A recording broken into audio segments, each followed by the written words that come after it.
조갑제 TV 시청자 여러분 안녕하십니까? 2020년 3월 16일 오후입니다. 드디어 총선 투표까지 딱 30일 남았습니다.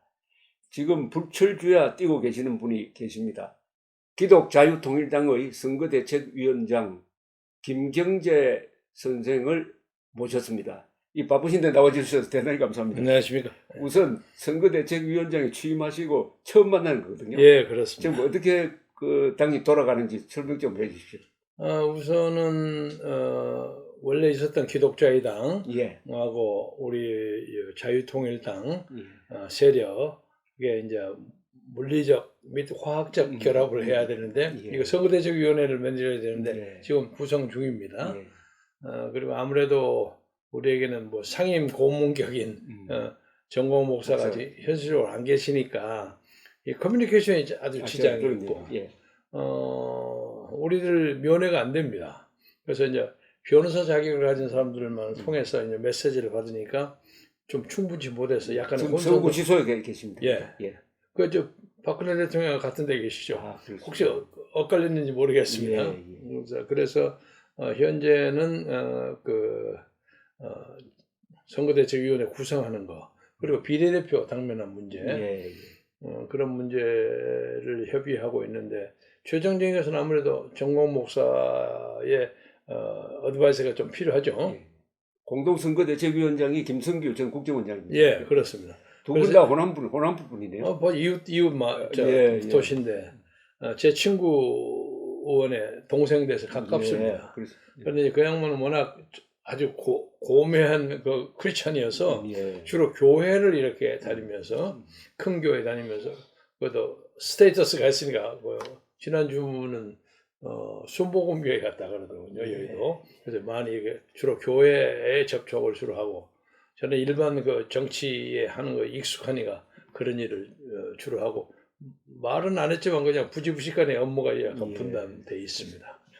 기독자유통일당 이름이 긴데 그 이름을 상당히 열광적으로 지지하는 분들도 있고 지어놓고 보니까 참 좋아요. 또 이 기독교 아닌 분들은 거부감이 있다는 분도 계세요. 그러겠죠.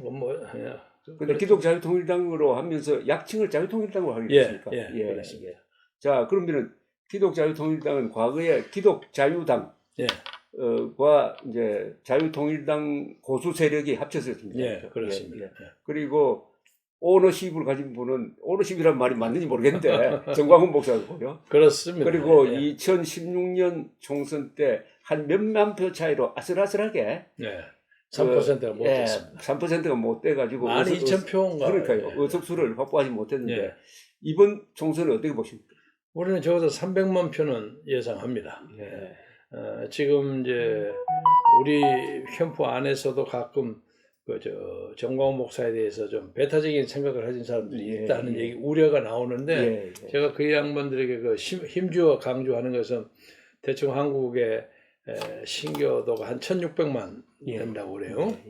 1,200만 잘 말하죠. 1,200만인데 그 중에서 반 정도는 뭐 우리 정광훈 목사에게 대해서 좀 부정적인 생각을 가진다고 치우면 나머지 600만 남잖아요. 근데 그 600만 중에서 지난 몇 달, 길게는 몇 년 동안에 광화문에 한 번이라도 나오셨던 분, 정광훈 목사의 설교를 들었던 분, 이런 분들이 그중에 적어도 한 200~300만 정도는 플러스 알파가 되지 않을까 그렇게 생각합니다. 그래서 이제 그걸 걱정하는 분에게 제가 던지는 메시지는 전 목사님에 대해서 부정적인 생각을 가진 사람을 돌리려고 너무 노력하지 말아라. 그 사람들은 그거 돌리는데 굉장히 힘들고 심지어 전 목사를 긍정적으로 좋게 평가하는 사람 중에서도 한 3분의 1 정도는 투표장에 안 온다. 그렇죠? 지지는 하지만 바빠서 걸어가서 표 찍는 건 상당한 열정이 필요합니다. 그래서 우리는 필요한 대충 타겟을 잡는 한 600만 명 중에서 400만만 잡으면 우리는 대승이다.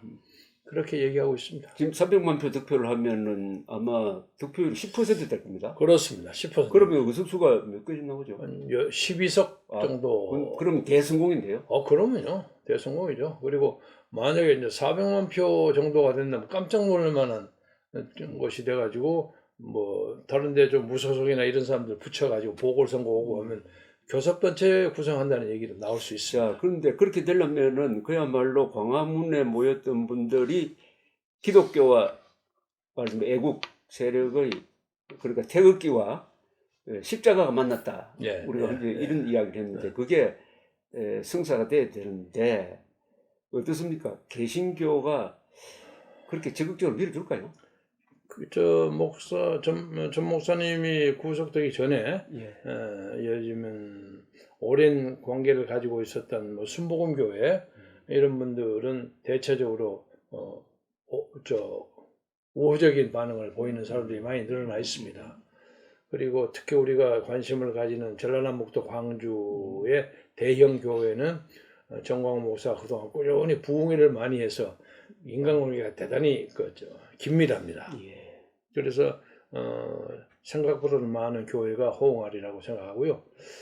그리고 이건 제 생각이니까 좀 과정이 될 수도 있습니다만은 정광훈 목사가 최근에 1년에 한 2, 3년 동안의 선교 활동, 설교 예. 뭐 이런 등등을 통해서 이 양반에게 뭔가 선지자적인 예. 모습이 있구나 하는 게 많이 부각됐고요. 저도 그렇습니다. 제가 뭐 어디 가서도 그 얘기했습니다만 이상하게 우리 조 선생도 그러겠지만 한국사의 중요한 사람들 다 접촉하는 경험이 있거든요. 뭐 김영삼, 김대중, 장준하, 뭐 김종필, 김종필, 뭐 박정희, 그리고 무슨 뭐 강원룡, 뭐 함석헌, 제가 모르는 사람이 없습니다. 그 많은 사람들이 해서 많은 도움도 받고 훈도도 받고 있지만 정광훈 목사만큼 저에게 영혼의 불을 붙인 사람은 없었어요. 그래서 제가 지금 나이도 그렇고 정치적으로 뭐 이건 나서서 뭐 해야 할 입장이 아닌데 이 양반을 도와서 이 나라의 사회주의 정권이 들어서는 것만은 막아야 되겠다. 이것이 나의 삶의 마지막 모토가 된다. 그렇게 끌어온 것이 정광훈이라는 분이에요. 그러니까 정광훈 목사라는 분이 용기를 전념시키는 분이에요. 그죠? 예. 대단한 그 카리스마. 그리고 이 넓은 광화문 바닥에 수백만을 모아놓고 그렇죠. 대통령을 마음껏 비판하는 자유. 그렇죠. 그게 언어를 해방시킨 겁니다. 맞습니다. 그건 아주 근사한 이야기인데. 예, 언어를 해방, 언어를 해방시켰다는 것은 이 역사의 중요한 문제입니다. 지금 말하면 지난 여름부터 문재인 대통령 하야하라, 방 빼라, 끌어내려라. 갑니다.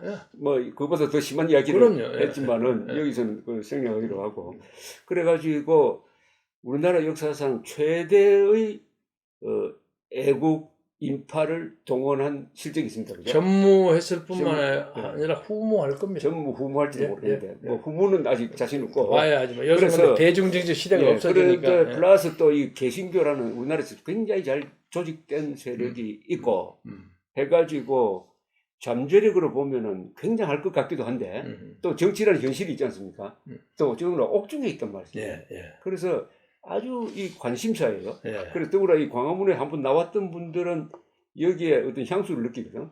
그리고 어떻게 보면은 정광훈 목사가 한국 사람들한테 근사한 추억을 만들어준 분입니다. 그러니까 10월 3일 날 그 집회에 한번 나왔던 분들은 오랫동안 이야기를 하고 그때의 감동을 10월 3일과 9일 그러니까 순수한 마음으로 와서 아주 질서정연한 평화적 시위를 했는데 이게 표로 어떻게 담겨지느냐 그리고 최초의 기독교 정당이 탄생하느냐 아주 역사적인 의미가 걸려 있는데 근데 문제는 시간이 짧은데 어떤 스케줄을 갖고 있습니까? 지금 이제 기독교라고 하지만 그중에 불교도 있고 천주교도 좀 있습니다. 항상 매주마다 그 연단에서는 웅천 스님이라는 분, 웅천 스님, 우리가 할렐루야 스님이라고 붙이는데 심지어 우리 국민혁명 본부의 불교 지부를 담당하는 분, 그리고 이계성 씨라고 이제 천주교도의 책임자, 이런 분들에게 기독이라는 단어가 좀 거부감이 들면 그 다음에 자유와 통일을 가지고 생각해라. 그렇게 부탁합니다. 그래서 마침 오늘 아침에 정광훈 목사님으로부터 그런 종류의 모임을 하나 크게 벌려라. 그래서 불초 소생이 그 소위 국민혁명회의의 정광훈 의장의 직무대행입니다. 그래서 이제 제가 사람을 많이 모아서 이 선거가 가지는 역사적 의미, 그래서 강변한 모임을 하나 하겠는데 요새 집회를 제대로 못하게 하니까 좀 띄엄띄엄 앉아서 교회 같은 데를 빌려가지고 넓게 앉아서 유튜브를 통해서 한번 할까 계획 중입니다. 그럼 무슨 정광훈 목사께서 이 기독자유통일당에 대한 어떤 전략을 갖고 있는지 한번 설명을 좀 해주십시오. 원래는 이 비례대표만 생각을 하셨는데 그렇죠. 제가 그 이제 고향이 호남이기 때문에 그 전국 조직에 가서 저를 일부러 2번이나 불러서 연설을 시키더라고요. 가보니까 거기가 전부가 책임자가 있어요. 와, 그래서 우리가 모르는 조직이 있네. 아, 제가 깜짝 놀랐어요. 253개의 지역장이 다 있어요. 253개. 예. 근데 그걸 고박이 2명씩 있어요. 그래가지고 그때 그 지역장과 사모님까지 뭐 상당히 많이 오서 한 480명 정도 되는 분들에게 제가 2번 연설할 기회가 있었습니다. 그런데 그 양반들이 오늘이라도 소위 일본을 여기 똥 하면 당장 동원할 수 있는 사람. 이게 소속은 기독자유당 소속이에요. 그렇습니다. 그리고 이제 이게 1000만 서명 이런 것 때문에 한 지역에 적어도 적으면 5,000명, 많으면 한 4만 명까지 그 서명, 일종의 당원 명부로 그렇죠. 지원시킬 수가 있는 그러니까 거죠. 서명한 사람이 1000만 명 넘습니까? 그렇죠. 수백만이죠. 제가 정확한 1000만 명은 넘는다. 그렇기 때문에 그 조직이라는 게 아마 사람들 깜짝 놀라게 만들 겁니다. 근데 그동안 이제 박근혜 전 대통령도 무슨 거대 야당에 몰아라 이런 얘기를 했기 때문에 우리가 더 세다 하고 얘기하기에는 좀 힘드는 게 적절한 후보를 많이 세워야 될 거 아닙니까? 인재 영입 문제에 대해서 좀 우리가 허술한 점이 있습니다. 그래서 거기를 밀려고 했는데 이 양반들이 갈수록 우리의 기대를 벗어나서 그러면 저는 이제 그 채널이 안상수 의원인데 그러면 당신들이 후보를 내지 못하는 전라남북도 광주에만 내겠다. 그렇게 했죠. 그런데 미래통합당은 광주에 주돈식이라는 사람 딱 하나를 공천했어요. 제가 잘 아는 후배인데 저하고 같이 있는 사람인데 우리가 공천 안 한다고 하니까 그쪽으로 가서 공천 신청해서 된 사람입니다. 저하고 뭐 제 동지라고 해도 과언이 아닌데 그래서 거기에 또 보수의 뿌리가 있지 않습니까? 그것을 좀 북돋우고 재생시키고 그러려고 했는데 이번에 이렇게 되면 거기에 플러스를 하겠다 하는 걸 당 방침으로 아직 공식적으로는 되지 않았지만 제가 하도 주장하고 다니니까 거의 이제 일본화가 됐는데 오늘 아침에 정광훈 목사가 저한테 보낸 이 메시지를 보니까 전국 253개 다 세워라. 다 했는데. 그런 것이 좋다고 생각한다. 그 이유인 즉슨 이 민주통합당이라는 사람들이 자기들의 공천 자체도 제대로 못할 뿐만 아니라 그리고 이번에 선거가 이 나라의 사회주의 기도를 박살내는 역사적인 선거임에도 불구하고 한마디도 그 말을 안 하고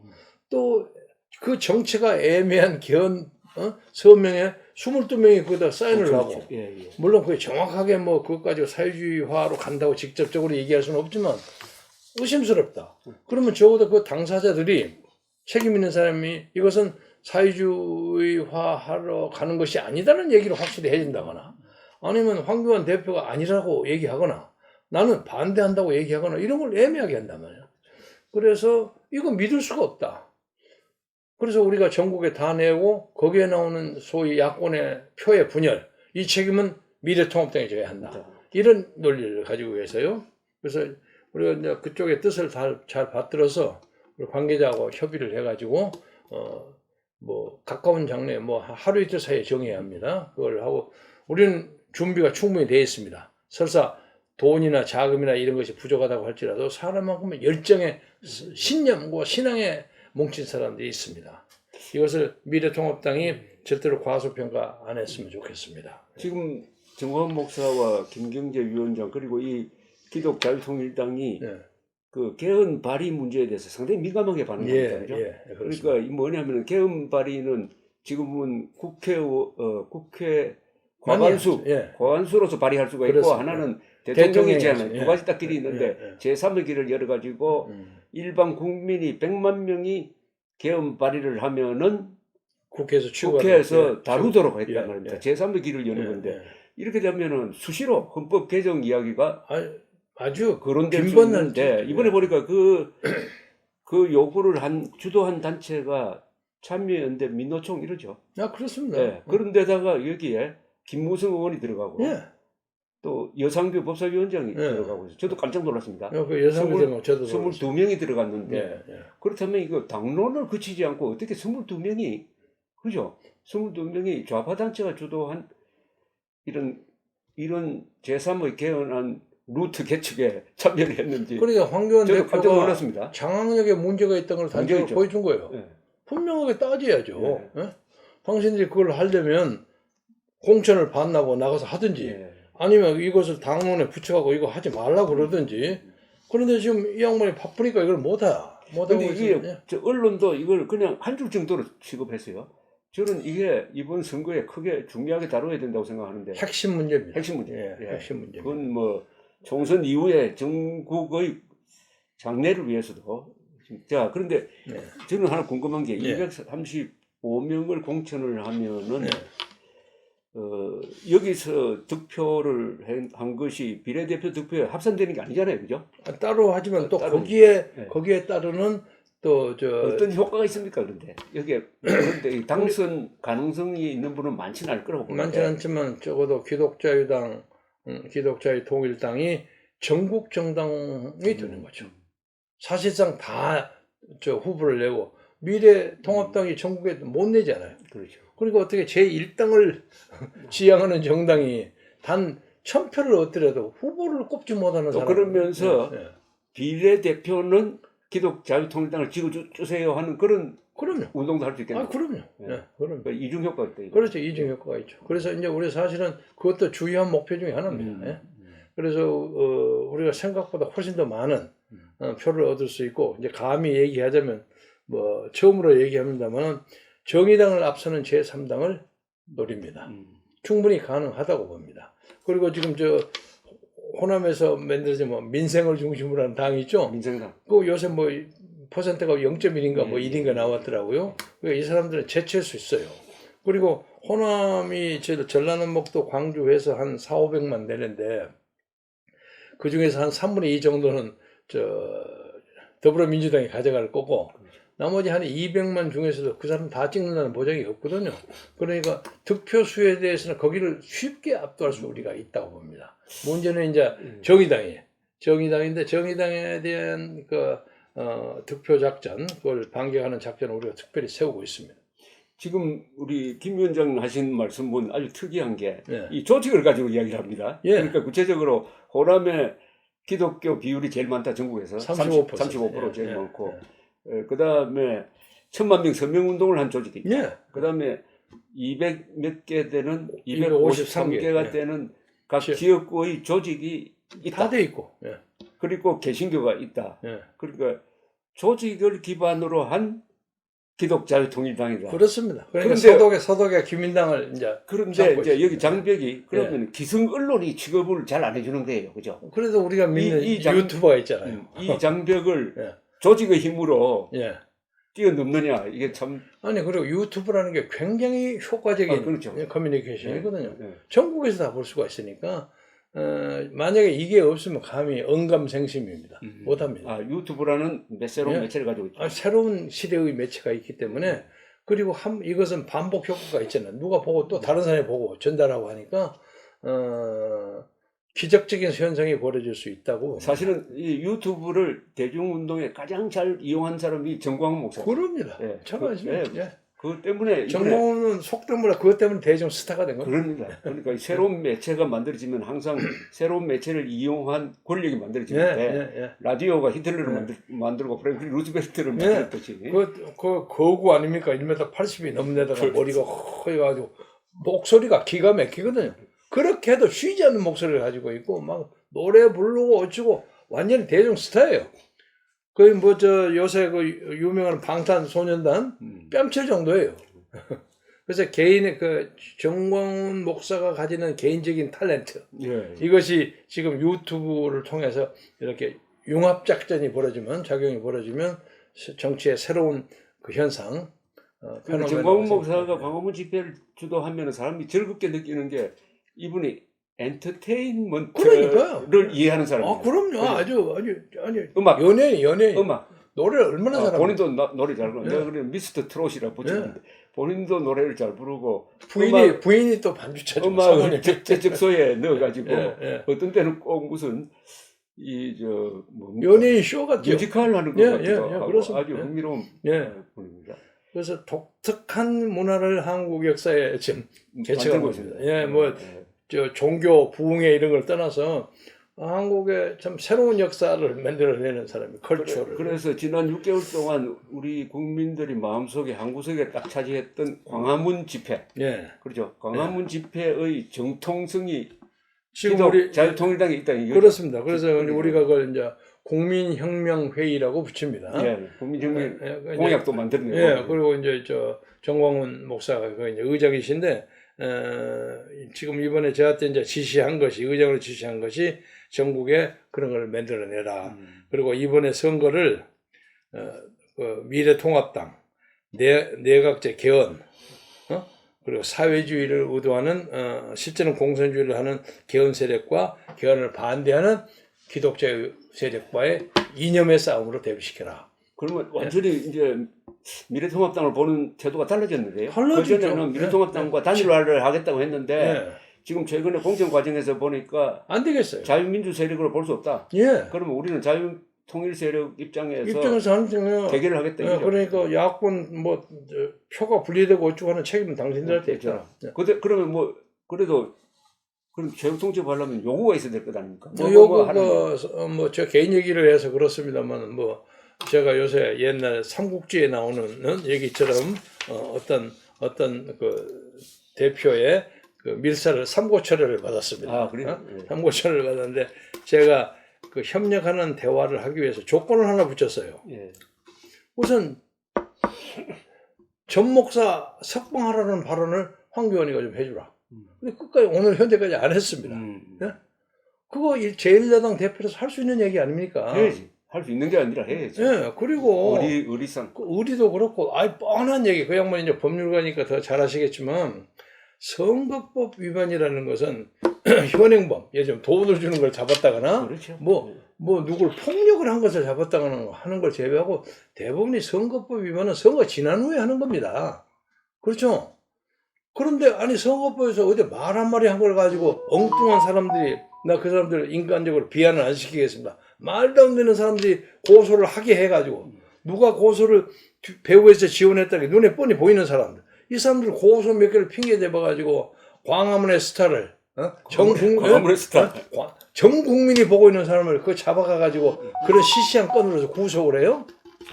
그래서 제가 어디 가서 그랬습니다. 이 정권이 대통령도 엉터리고 뭐 사유재산세를 없애려고 하고 뭐 낮은 단계 연방제를 한다는 등 코로나 처리를 엉망으로 하는데 뭐 모든 약점 경제 실정 모든 약점을 다 제쳐두고 갔다. 이 정권이 정말로 치사한 정권이다. 세상에 대한민국에 이런 정권이 있어 본 적이 없어요.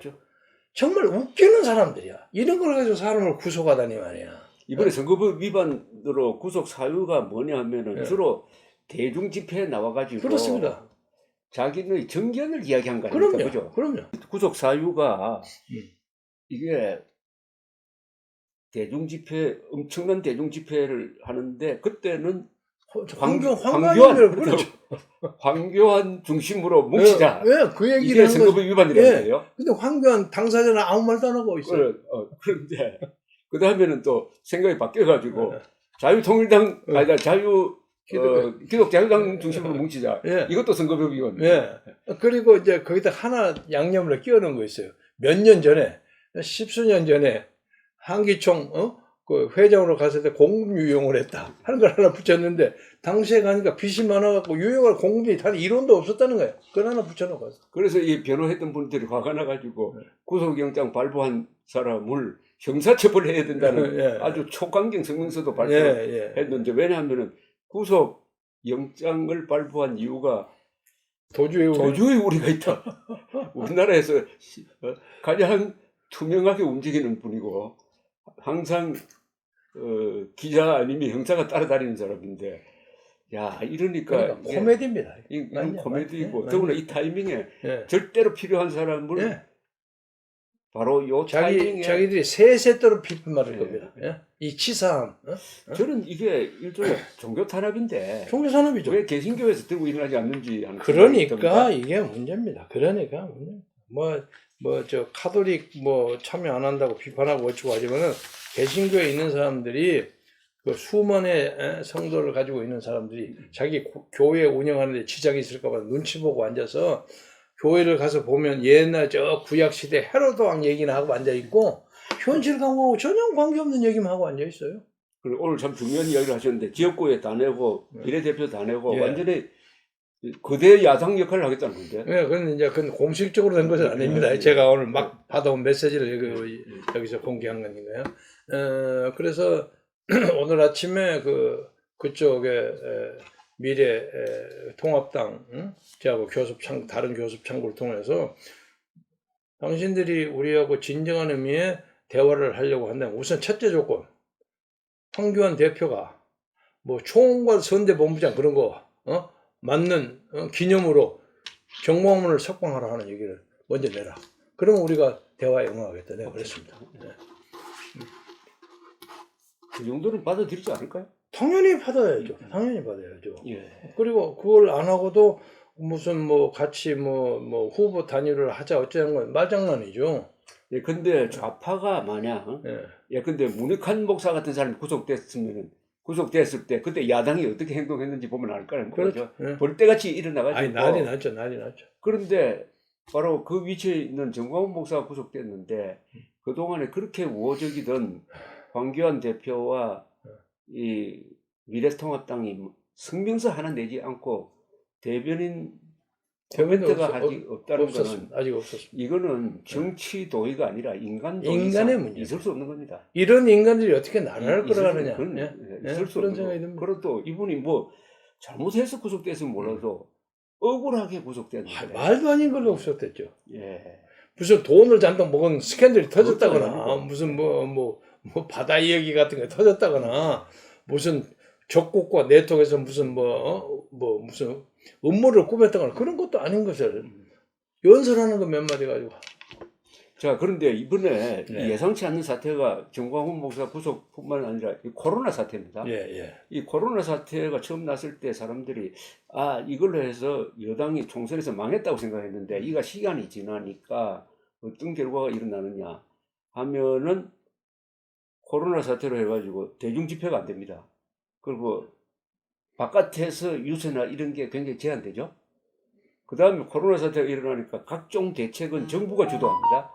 그러니까 정부가 뉴스를 만들어요. 그러면은 문재인 대통령 열심히 하는구나 이런 인상을 주게 되어가지고 오히려 문재인 대통령과 여당의 지지율이 올라가고 있어요. 앞으로는 한 달이 남았으니까요. 오늘 현재까지만 중간 평가를 하자면 코로나 가지고 가장 덕을 본 사람이 안철수 의원 같아요. 우선 저쪽에서 봉사하는 자세를 보이고 앞으로 2주일간 격리한답니다. 자가격리. 그래서 의사로서의 이 사람이 진지한 의사였구나. 국민의 복원에 몸소 뛰어드는 사람이었구나 하는 이미지를 세워서 자기의 그 비례대표 하는 그 전략에는 상당히 도움이 됐으리라고 생각하고. 국민의당입니다. 예, 국민의당. 그리고 그 의사복 입고 땀 흘리는 모습, 그것은 상당히 인상적이었어요. 그런데 지금 황교안 대표 경우에는 총괄본부장을 한다고 하지만은 최근에 그냥 이낙연이하고 너무 크게 떨어지고 해서 이 중책 두 개를 동시에 어떻게 하는지 이 좀 나무당이지만 좀 걱정이에요. 저래가지고 이걸 꿈에 갈런지. 그리고 4년 전에 우리 선거를 예상해 보면 그때 우리가 180석 받는다고요. 당시에 새누리당 그죠? 예, 표정 관리하고 있었습니다.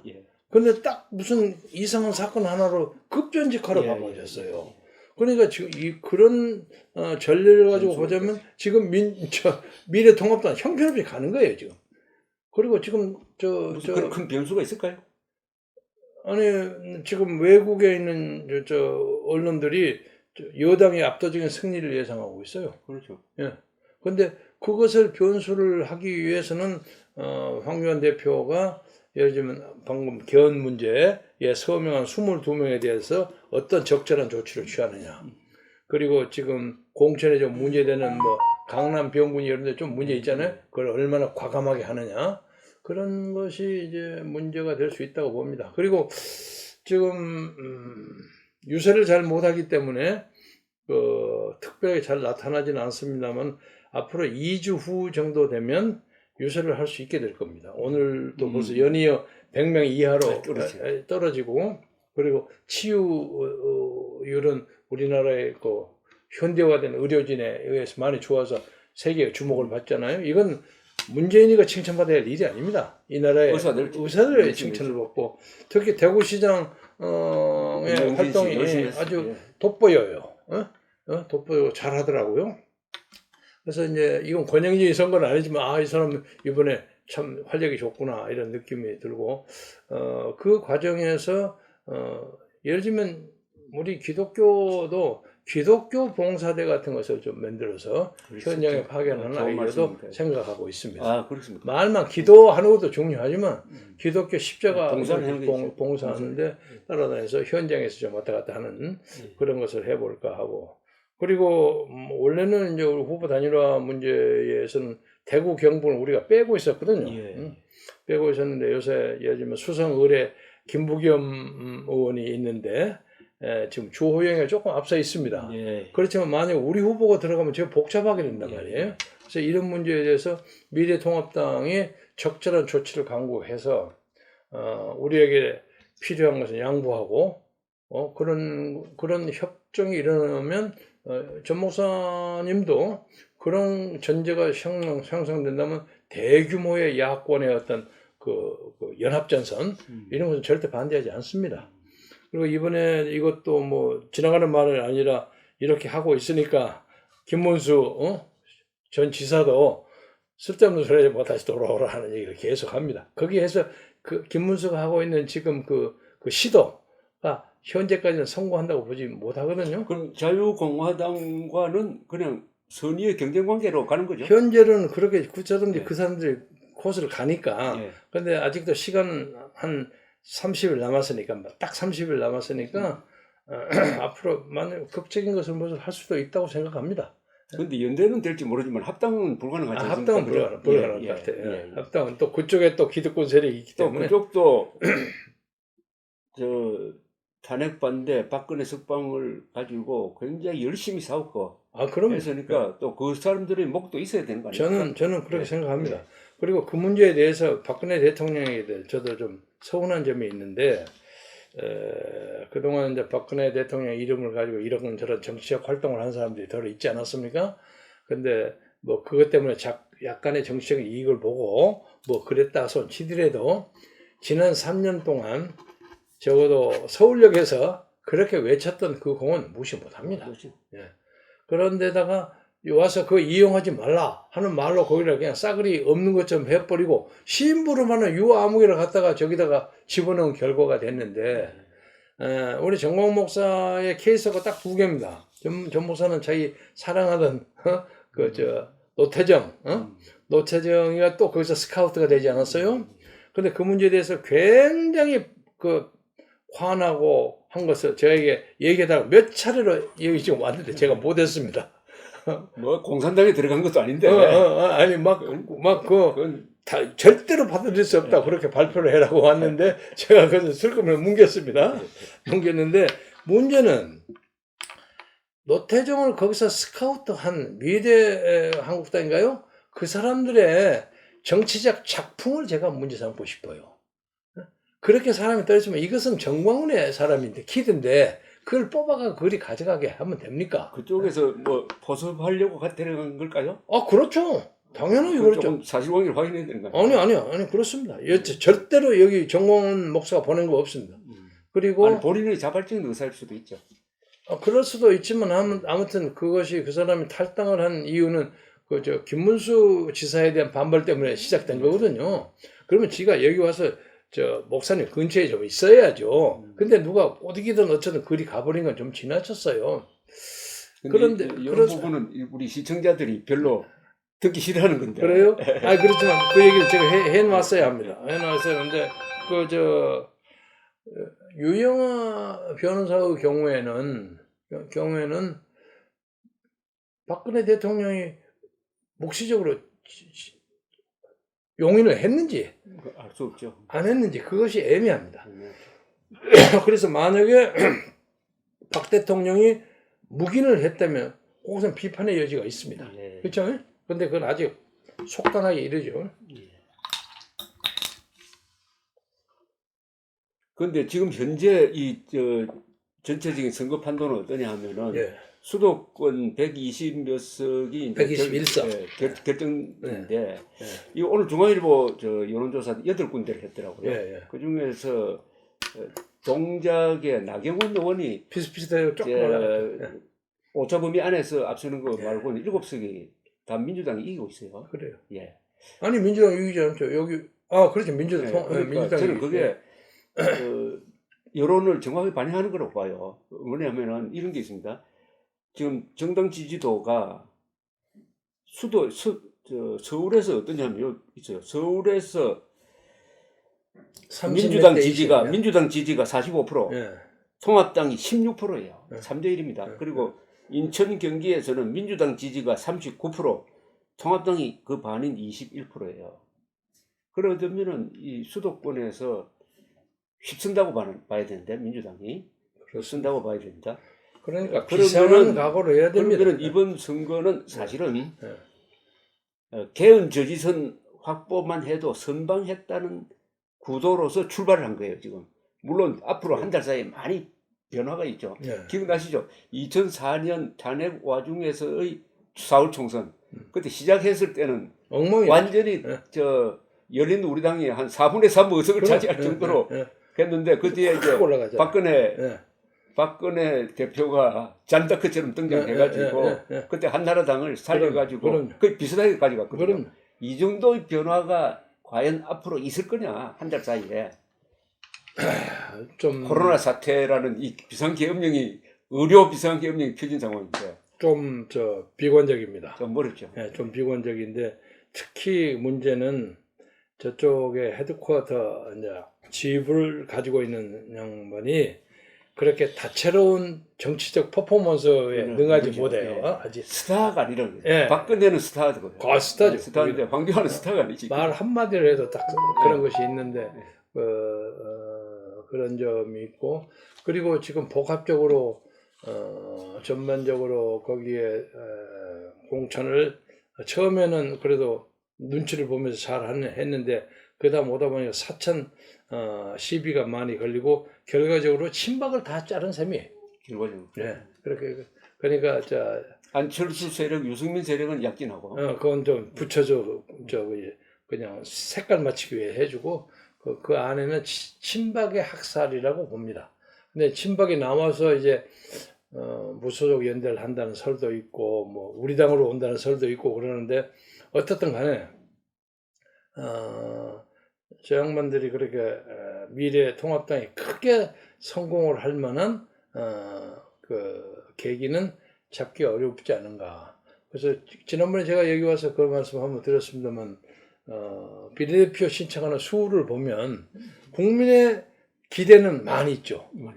저쪽에 민주당은 128명 신청을 했고 이쪽은 530명, 430명인가 뭐 한 3배 가까이가 이렇게 됐는데 그것을 잘 주워 담지를 못해요. 주워 담지를 못해서 앞으로 한 1, 2주 사이에 선거의 판도가 이렇게 나타날 겁니다. 그리고 지금 아까 좀 여쭤보고 싶은 게 우리 김대중 선생을 아주 가까이서 모셨고 그다음에 지금 정광훈 목사 그다음에 황교안, 박근혜 이런 사람 다 곁에 봤는데 이 정치인이 스타가 되는 정치인과 그냥 정치인들은 머문 사람이 있어요. 그러니까 역시 당 대표가 된다든지 대통령 후보가 되려면 스타성이 있어야 돼. 김대중 그러니까 스타성이 있었던 사람이 김영삼, 김대중, JP, 그다음에 정광훈. 노무현, 거의 노무현 있었고 박근혜, 이명박은 스타성이라고 할 수 없죠. 그렇죠. 그다음에 정광훈 이런 사람인데 그 차이가 뭡니까? 스타성과 스타성 없는 사람 차이가. 정광훈과 김대중을 서로 당사자들은 서로 비교되는 게 싫어할 겁니다. 그런데 제가 보기에는 두 사람은 사람들이 듣기를 원하는 단어를 이렇게 탁 끄집어내는 재능이 있어요. 말의 천재네. 조의 천재. 말의 천재. 그리고 김대중은 논리적으로 이걸 때려가지고 하고 그렇죠. 정광훈은 이 선지자적인 접근을 한단 말이에요. 성경적으로. 예, 그 성서적으로 하는 거야. 성경적으로. 그러니까 김대중은 아무리 이 시점에서도 저 청와대에 있는 주인을 그거 끌어내려라고 저놈이 어쩌고 이런 얘기 그래, 못하는 맞아. 사람, 절대 못하는 사람인데 정광훈은 그 장벽을 깨버리는 사람이에요. 그러니까 폭발력은 더 있다고 봐야죠. 앞으로 두고 봐야 되겠지만. 그래서 저 양반도 언젠가는 지금은 뭐 아무것도 못하지만은 나이도 있고 하니까 아마 다음에는 국가를 끌어가야 할 사람이 될지도 몰라요. 60대죠 지금. 60한 7, 8세 되니까 예, 좋을 때죠. 아직 조금. 좋을 때고 우리나라로 전체로 봐서는 70대 초반 정도가 딱 그 지도자를 알맞더라고요. 그래서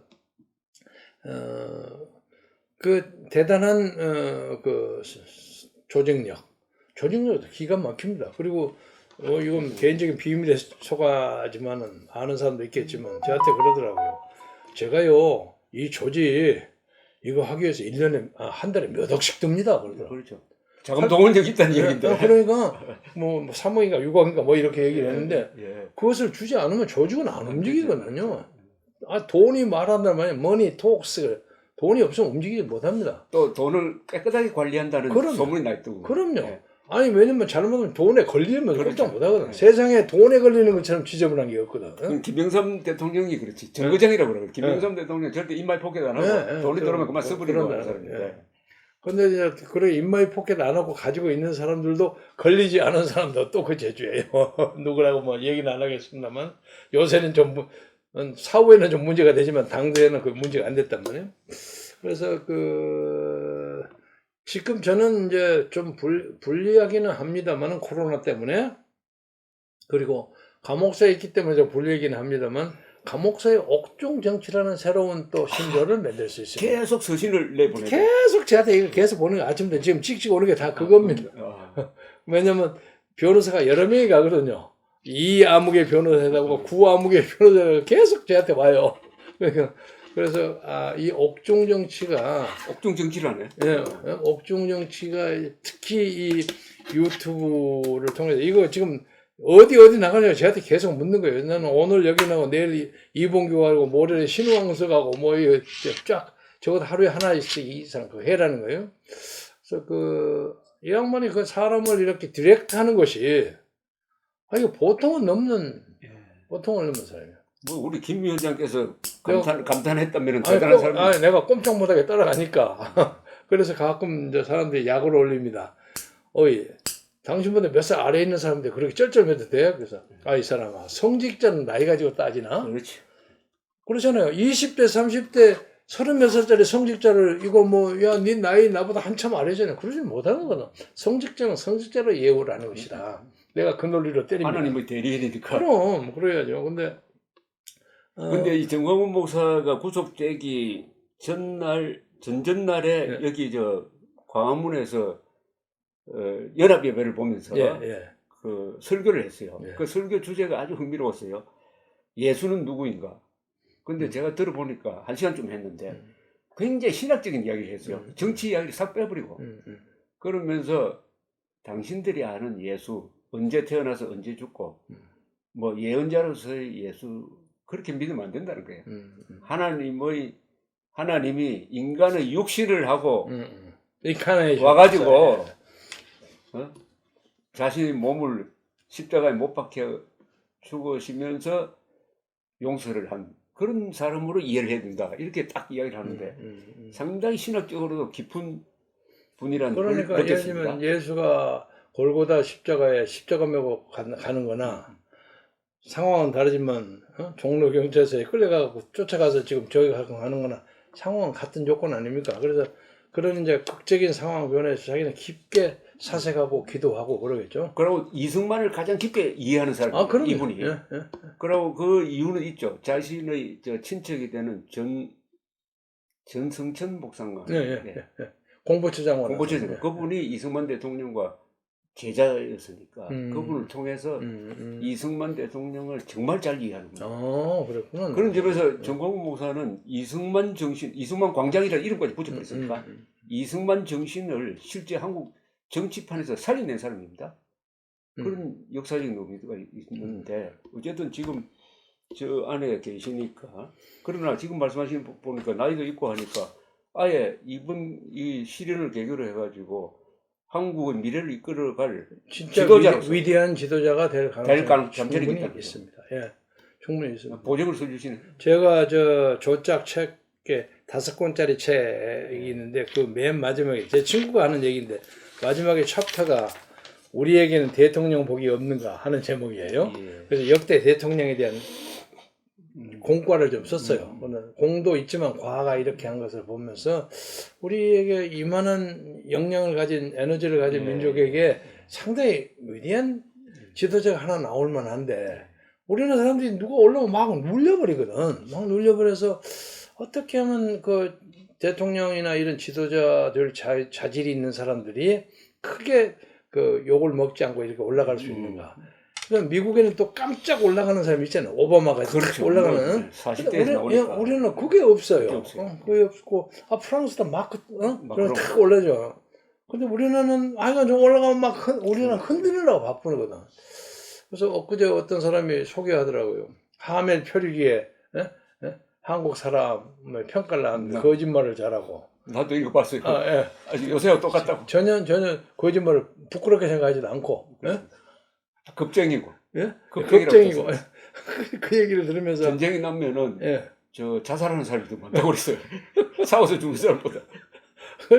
그 얘기를 들으면서 부끄러워요. 그리고 그 사람이 저 돌아다니겠죠. 전라도 강진에 가면 강진 병영에서 7년간이가 그 노예 생활을 했습니다. 그렇습니다. 그래서 거기에 가면 그 빛 화살의 담장을 그 화란식의 담장을 꼽았어요. 한번 있습니다. 그래서 하멜이 여기 와서 이걸 담장을 쌓으면서 얼마만큼 절망감을 느꼈을까. 그래도 결국 노력하고 노력해서 빠져나갔어요. 그 끈질긴 집념 때문에. 그 하멜 표류기 한국 사람에 대해서 쓴 것 중에 하나가 어린애부터 나이 많은 사람들까지 과거 시험에 목을 맨다. 이렇게 자세히 씁니다. 우리나라에서 여기서 끝하고 공무원만 되는 교육력 대단하다고 생각했어요. 아니, 지금도 공무원 되는 것이 최고의 목표 아니에요. 그래서 우리는 공무원이 너무 많습니다. 아니 공무원이라는 안전한 직장에 가려고 하는 사람이 많을수록 그 나라는 발전하지 못하지. 그렇죠. 모험가가 되려고 해요. 그렇죠. 기업인이 되려고, 그렇죠. 군인이 되려고 해요. 그러니까 문약하고, 그렇죠. 그러니까 모든 기성 권력에 붙는 것을 아무렇지도 않게 생각하는 거죠. 그래서 그런 것은 앞으로 좋은 지도자가 나와서 바꿔야 합니다. 그래서 지금 이야기하는 게 이건 임박한 선거를 가지고 이야기하는데 이 선거를 넘어서 기독 자유통일당이 하나의 표대를 만들어야 된다는 생각이 듭니다. 이 거대한 에너지가 선거 하나로서 이렇게 뭐 정리되고 계산되고 해서는 안 된다고 생각합니다. 나는 이제 좋은 말씀입니다. 나는 이제 욕심을 봐서는 어떤 의미에서 극적이고 아주 비극적인 상황에서 목사나 이런 양반들이 나와가지고 한때 촛불로서 이 광정을 덮어가지고 한국의 역사를 바꾸지 않았어요? 그렇죠. 그 촛불을 태극기의 광풍으로 쓸어버리는 그런 태극기 바람을 꺼버리는 쓸어버리는 그런 정치적 기적이 탄생되기를 기다립니다만은 현실적으로는 좀 어려울 것 같고 그러나 그걸 위해서 노력해야죠. 이번에 안 되면 다음에 또 해가지고 터를 만들고 젊은 사람 교육시키고 뭐 그런 것이 필요하다고 생각합니다. 마지막으로 현역 의원 영입을 합니까? 하나 했습니다. 누구죠? 홍문종을 제가 어거지로 하나 붙여가지고 엊그제 만세까지 불러가지고 하나 했는데 전 목사님이 하여간 현역 의원 영입에 목을 맸어요. 근데 일단 딱 되니까 또 사람들이 몰려오는군요. 몰려오고 무슨 그 효과는 그 번호가 올라갑니까? 예. 그러니까 이제 현역 의원이 있는 숫자대로 그 1, 2, 3번, 4번 하고는 5, 6번 이렇게 붙겠죠. 그런데 현역 의원은 몇 사람 더 붙으리라고 생각합니다. 정의당보다 많을까 적을까 그건 잘 모르겠는데 우리의 목표는 하여간 정의당을 이기겠다는 것이 목표입니다. 잘하면 깜짝 놀랄 만한 제3당이 되면 우리 당이 예를 들면 서독의 기민당 정도의 통일을 주도하는 안정된 자유민주주의, 시장경제 이런 것을 지키는 새로운 천년을 여는 정당이 되지 않을까 그렇게 희망합니다. 그러니까 2019년 10월의 전설, 10월의 그 감동적인 장면을 기억하는 그 순수한 마음을 살리는 기독자유통일당이 되었으면 하는 생각을 많은 분들이 할 겁니다. 네, 특히 그것이 이제 우리 이 훗날 시청자들은. 훗날 그 10월 혁명이라고 붙여줄 겁니다. 그렇죠. 10월. 예. 10월의 전설. 예. 10월에 전설. 그것도 한참 감사합니다. 바쁘실 텐데 이렇게 시간 내주셔서 대단히 감사합니다. 고맙습니다. 예. 건투하시기 바랍니다. 예, 고맙습니다.